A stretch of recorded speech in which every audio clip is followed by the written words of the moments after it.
एक गरीब ब्राह्मणाचा अपमान झाला आणि त्या अपमानाने एका साम्राज्याचा अंत घडवला. ही कथा आहे त्या व्यक्तीची, ज्याला जग आज चाणक्य म्हणून ओळखतं.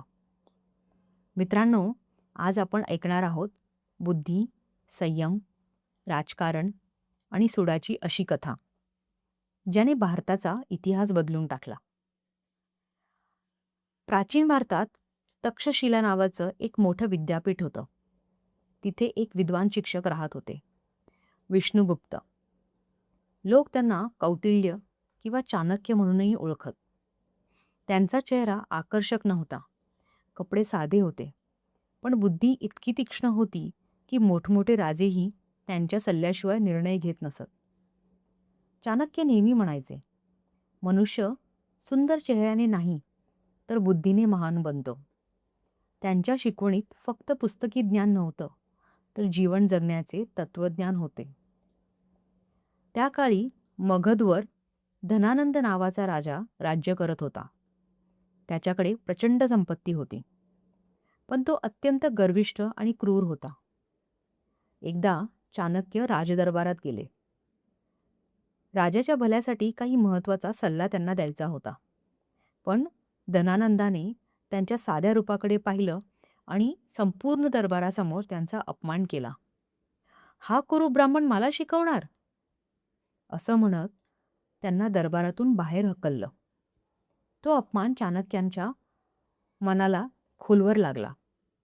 ते शांतपणे उठले आणि दरबाराच्या दारात उभं राहून म्हणाले, जोपर्यंत मी तुझं साम्राज्य नष्ट करणार नाही, तोपर्यंत माझी शेंडी मी बांधणार नाही. अपमानानंतर चाणक्य राज्यभर फिरू लागले. त्यांना असा एक योद्धा हवा होता, जो अन्यायाविरुद्ध उभा राहील. एके दिवशी त्यांनी काही मुलांना खेळताना पाहिलं. त्यातला एक मुलगा राजा बनून इतरांना आदेश देत होता. त्या मुलाचं नाव होतं चंद्रगुप्त. त्याच्या बोलण्यात आत्मविश्वास होता, डोळ्यात जिद्द होती आणि नेतृत्वाची क्षमता स्पष्ट दिसत होती. चाणक्यांनी त्याला जवळ घेतलं आणि म्हणाले, तुझ्यात राजा होण्याची ताकद आहे. त्या दिवसापासून चंद्रगुप्ताला त्यांनी शिक्षण द्यायला सुरुवात केली. चाणक्य फक्त युद्ध शिकवत नव्हते, ते जीवन शिकवत होते. ते म्हणायचे, ज्याला स्वतःवर नियंत्रण नाही, तो कधीच दुसऱ्यांवर राज्य करू शकत नाही. चंद्रगुप्ताला त्यांनी तलवारबाजी, राजकारण, गुप्तनीती, संयम आणि लोकांचा विश्वास कसा जिंकायचा हे शिकवलं. कधीकधी ते त्याला उपाशी ठेवत, कधी कठीण परिस्थितीत टाकत. कारण त्यांना माहीत होते, संकट माणसाला मजबूत बनवतात. एकदा चंद्रगुप्त आणि चाणक्य युद्धात हरले. ते एका गरीब स्त्रीच्या घरी लपले होते. ती स्त्री आपल्या मुलाला गरम खिचडी खाताना म्हणाली, मध्यातून खाऊ नकोस, कडा थंड असतात, तिथून सुरुवात कर. हे ऐकून चाणक्य विचारात पडले. त्यांना समजलं, आपण थेट राजधानीवर हल्ला करतोय आणि म्हणून हरतोय. त्यांनी आधी छोट्या राज्यांवर विजय मिळवायला सुरुवात केली. हळूहळू सैन्य वाढवलं, लोकांचा विश्वास जिंकला आणि मग मगधवर मोठा हल्ला केला. काही वर्षांच्या मेहनतीनंतर अखेर तो दिवस आला. चंद्रगुप्त आणि चाणक्य त्यांच्या सैन्याने मगधला वेढा घातला. धनानंदाचा गर्व तुटला.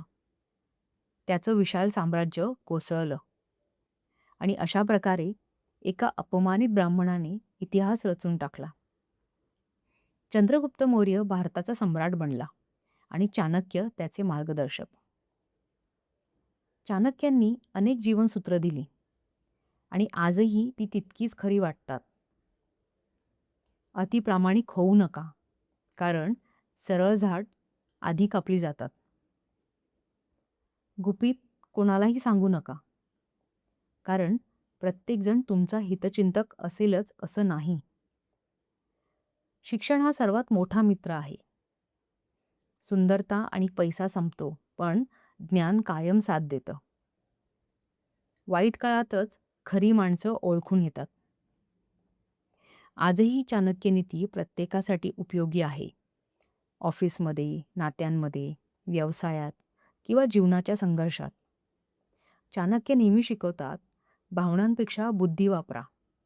योग्य वेळेची वाट पहा.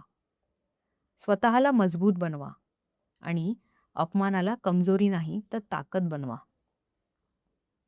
मित्रांनो, चाणक्य आपल्याला शिकवतात की गरिबी, अपमान किंवा संकट माणसाला हरवत नाहीत, तर त्याचं ध्येय सोडणं त्याला हरवतं.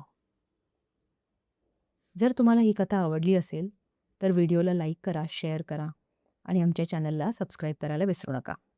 आपण पुन्हा भेटूया अशाच एका प्रेरणादायी कथेसोबत. धन्यवाद.